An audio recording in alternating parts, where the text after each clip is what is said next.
story appears ordinary till you see the core side of it. And what you're looking for is the story behind the news. We bring it to you from Lagos, the commercial capital of Nigeria. Giving you all sides and political stories round the clock. Every detail from the start line to the final whistle.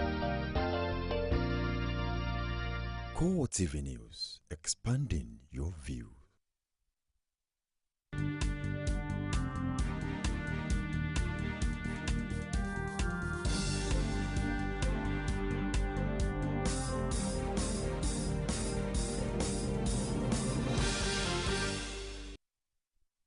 It's 7 p.m. local time, and this is CoreTV News reaching you live from our Lagos studio.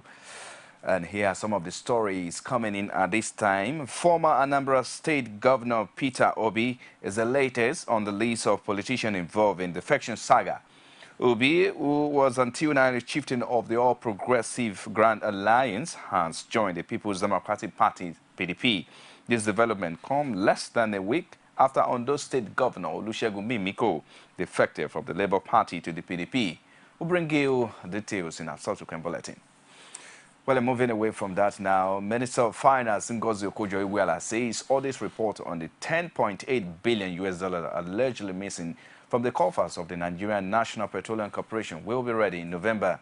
Okonjo-Iweala, who is also the coordinating minister for the economy, spoke at the Financial Times Africa Summit 2014 in London on Monday. Okonjo said there had been ongoing discussions between the Ministry of Finance and the Ministry of Petroleum Resources on the matter, adding that the huge attention generated by the unaccounted fund necessitated the government to take the step, leading to the appointment of PricewaterhouseCoopers to do a forensic audit. The minister said initially it was $48 billion, then $20 billion. But the true figure, she added, is $10.8 billion.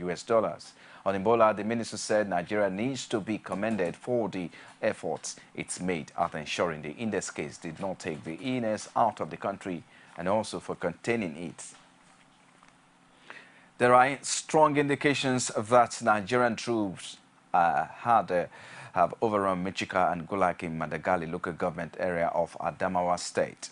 The areas had in the past 1 month been in the hands of the dreaded Boko Haram insurgents. CoreTV News learned that the military are at the moment comfortably controlling Michika, which the insurgents seized on September 7, 2014. However, sources hinted that despite the military bombardment, the insurgents on Sunday night regrouped at the government technical college, Michika, with the intention of attacking the soldiers before they were dislodged and chased away. Report indicates that about 200 Boko Haram insurgents have been killed in the latest offensive as Nigerian troops take control of the towns, gaining upper hand in the ongoing war. It added that the insurgents who were in their thousands came through Uba and attacked the Nigerian troops who had already advanced into Michika but were repelled immediately.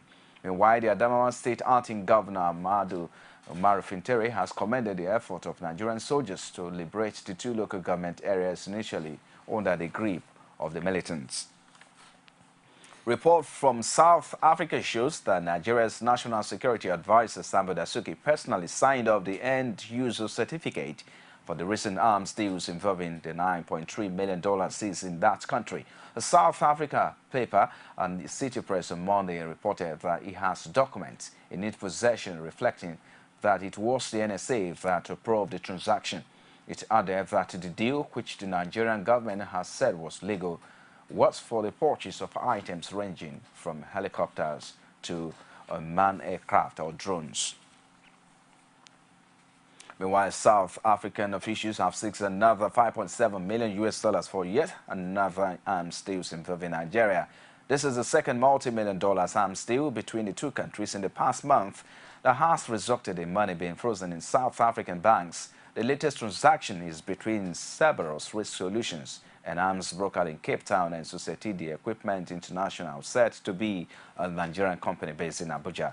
The deal fell apart after South African outfit, which had earlier received $1 billion, in its account at Standard Bank, tried to repay the money as it could not resolve its registration formalities with the South African authorities. This was because its registration, as well as marketing and contracting permits, expired in May this year. The money was seized after the bank became suspicious when the company tried to pay back the money. The South African authorities, however, say there are no indications that this transaction is related to the previous one, even though both are still being investigated. As the Adamawa governorship by-election approaches, the resident electoral commissioner in the state, Kazim Gaindam, says the Independent National Electoral Commission is ready to conduct a free and fair and acceptable election. Speaking exclusively to CoreTV News, Gaindam assures residents that all that is needed for the election has already been provided.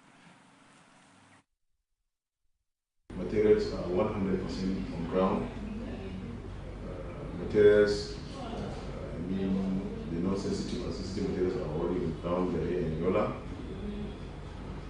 And the non-sensitive materials have been distributed to all the 21 local government areas. We have done staff engagement. We have completed training for the 21 local government areas. Funding for their training, logistic, and their honoraria for the election is 100% with us. We have been holding stakeholder meetings with the political parties, security agencies, civil society organizations.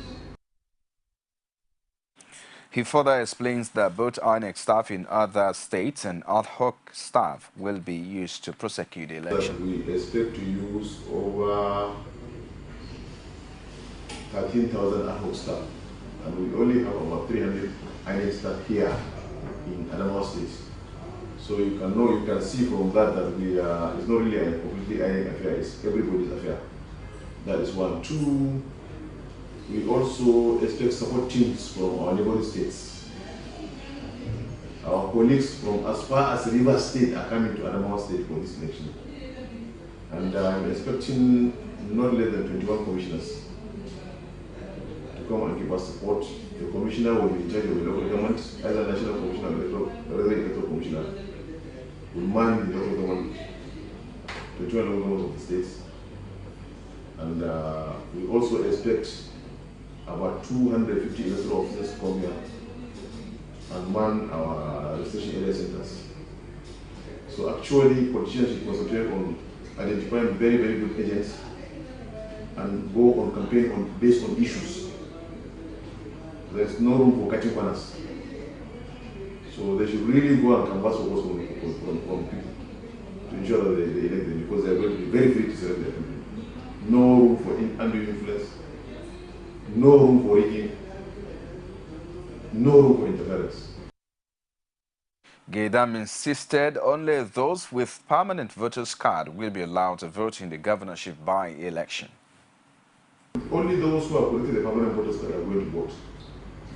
And for the Adamawa North, we have 366,518 voters that are going to use the temporary voters card.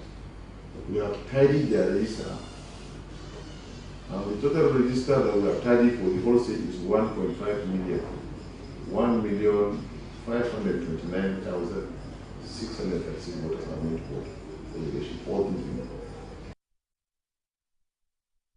Now, the post-election crisis which recently rocked Ekiti State and led to the imposition of curfew by the Kayode Fayemi-led government has not stopped to generate reactions. Many had also raised concerns over the assault on the chief judge of the state by suspected political thugs, calling for the visitation of full arms of the law on the culprits.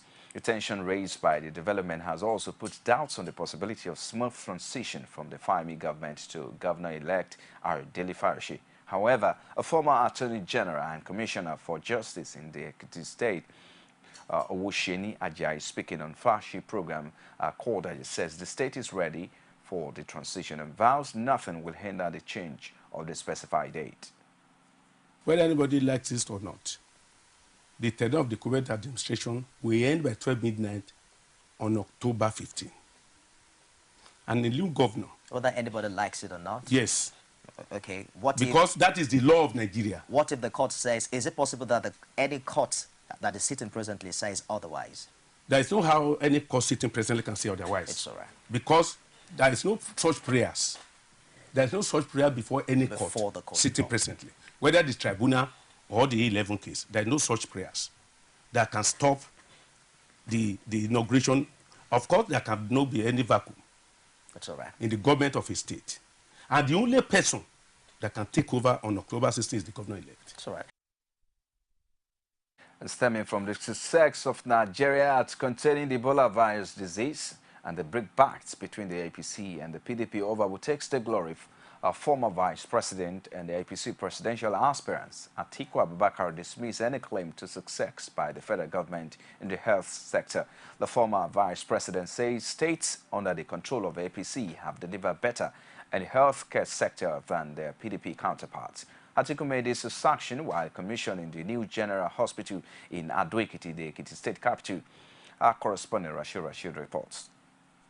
Commissioning the new Obadeji General Hospital in Ado-Ekiti as part of the 4th year anniversary of Kayode Fayeme's government, former Vice President Atiku Abubakar says the federal government should play advisory role in sectors like health and make states more active in the provision of healthcare to Nigerians. The federal government is too powerful. Our federal government has taken in so much responsibilities. And some of these responsibilities can best be handled by states.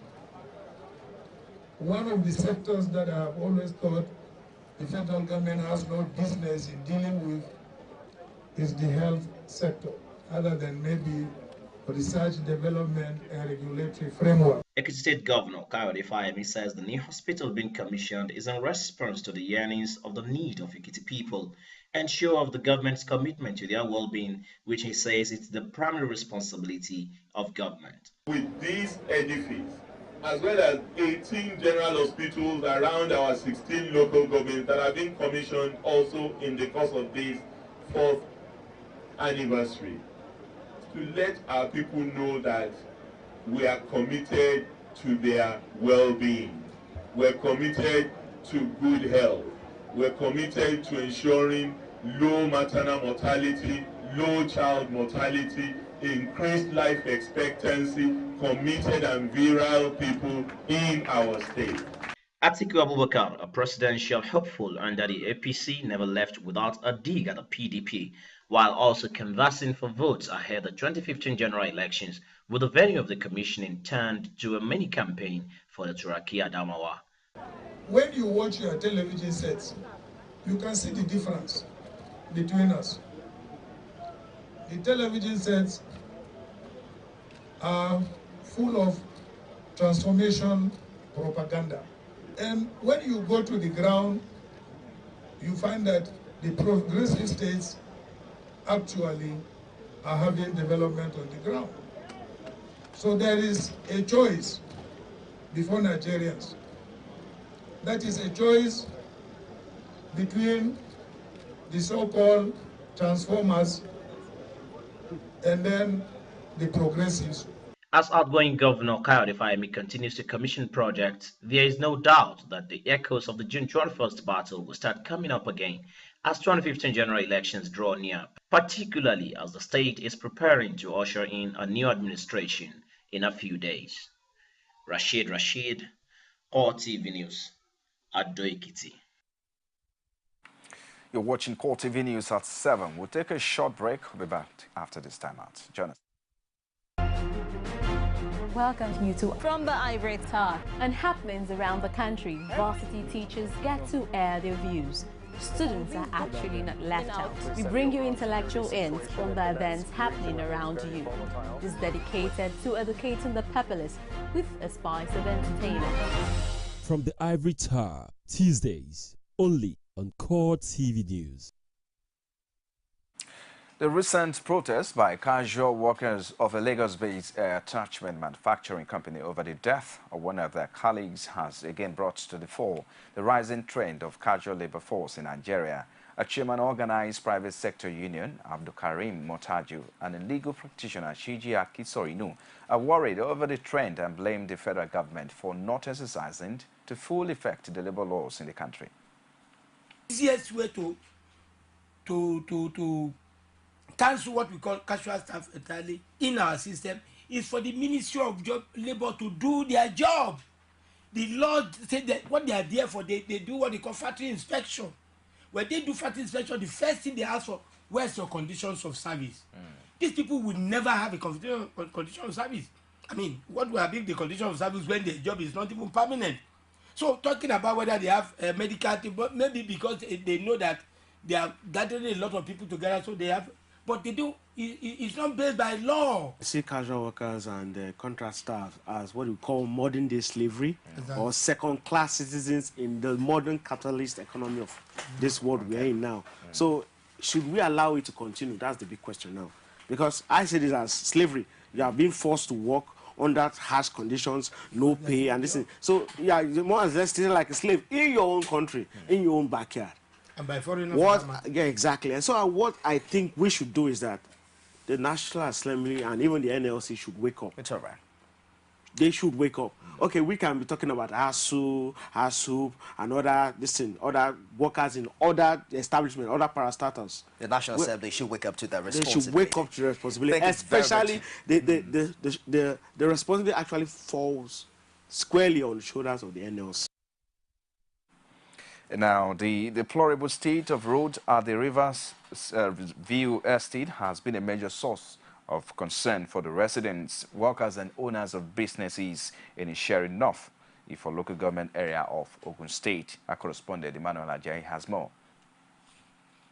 These residents and workers at Isheri North, for local government area of Ogun State, said the poor state of roads within their environs has crippled many businesses and also made life difficult. If we carry 200 blocks from our side, before we go to the main road, we have damages of 20 or 30 blocks.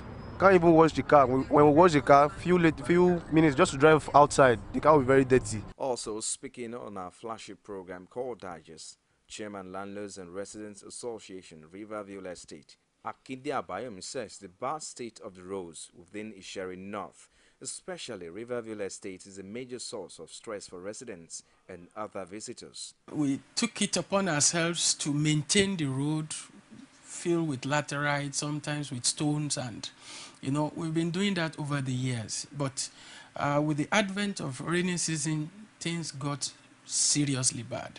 As we speak now, in fact, some parts of this road are so bad that small cars cannot even pass through. You need a jeep in order to move, on that road as we speak now. He, however, says efforts made to put the road in good condition so far has not yielded any results. This area, we have a peculiar problem because of the terrain, because of the soil nature here. We don't have good water. As an individual, you cannot sink a successful borehole here. Now, we wrote to the governor about this. He minuted the letter to the general manager, Ogun State Water Corporation. We've been following up. In fact, we said we are going to contribute for them to know, because they were saying, are we going to pay? We're not going to see it as a social service that we are not going to pay for. I said, we are willing to pay. We are going to pay. And to demonstrate our commitment, we task ourselves, we raised over 5 million naira as counterpart funding, so to say. For them to know that we are going to pay. Take this money. We have the money in the account. That we are not looking for free service. We just want the Ogun State Water Corporation, the government, through the Ogun State Water Corporation, to provide us water, no roads. Everything is in complete shambles. He called on the Ogun State government to do more in putting infrastructure in place, devoid of any consideration. It's an obvious fact that Nigerians across the country travel more during festive period. So it is in Osun, as the Eid festival witnessed several journeys within the state. The problem this time around is the deplorable state of roads in local communities in the state. Holidaymakers will choose to visit their relatives and have to use the road linking Osogbo to Ilobu, as well as Ogbomoso, finding it difficult navigating the popular Ojutu Bridge. Our correspondent Rashi reports the nightmare encountered by motorists and travelers on the link bridge. That is the result of an anomaly of a 10-minute journey from Osogbo to Ilobu, turning into a 45-minute nightmare. No thanks to the bad state of the Osogbo-Ilobu-Ogbomoso road. With festive activities still in the air, there is more vehicular movement on the Osogbo-Ilobu-Ogbomoso Road. The popular Ojutu Bridge, a one-carriage bridge, has now made traveling on the road a frustrating experience for commuters as they have to wait for longer than necessary to navigate through, and when tempers flare, commuters may have to wait longer. The intervention of voluntary organizations like the Man O' War and Vigilante Group has gone a long way in helping to regulate movement on the bridge. There is a lot of traffic jams. So we're supposed to assist people who are traveling from Osogbo to Ogbomoso and Ilorin. I thank God that there's no problem. Area cool and calm.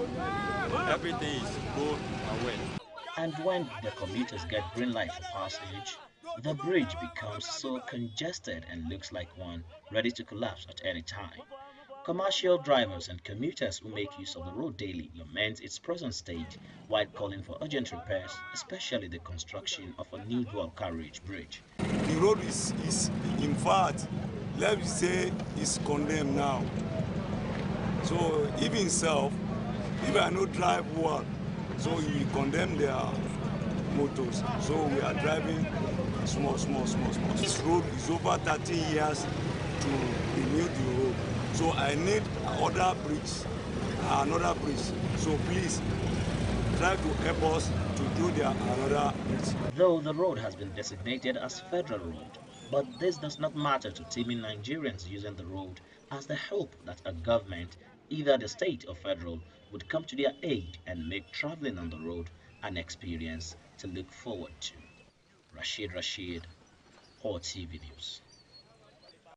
It's time for another break on CoreTV News at 7 now. We'll be back shortly. Join us again.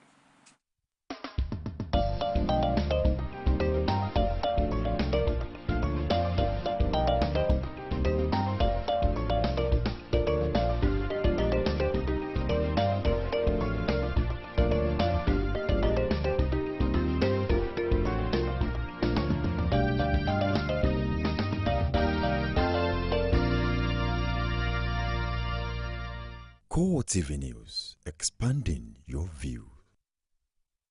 Outside Nigeria now, Islamic State militants are reported to have entered the key Syria-Turkey border town of Kobane and are engaged in street-to-street fighting with Syrian Kurd defenders. ISIS fighters entered Eastern District raising their black flag on buildings and high ground. Hundreds of civilians are reported to be fleeing to Turkish border.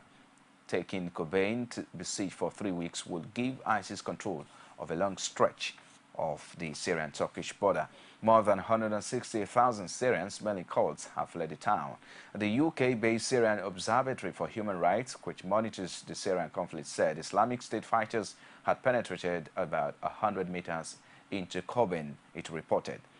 Urban guerrilla warfare has started and the fighting is taking place for the first time in district at the eastern entrance in Maktala, Jadida, and Kani Araban. And that's a wrap on CoreTV News at 7. Many thanks for watching. I am Frank Omalape. Don't forget to join us at 9:45 for a primetime bulletin. Bye for now.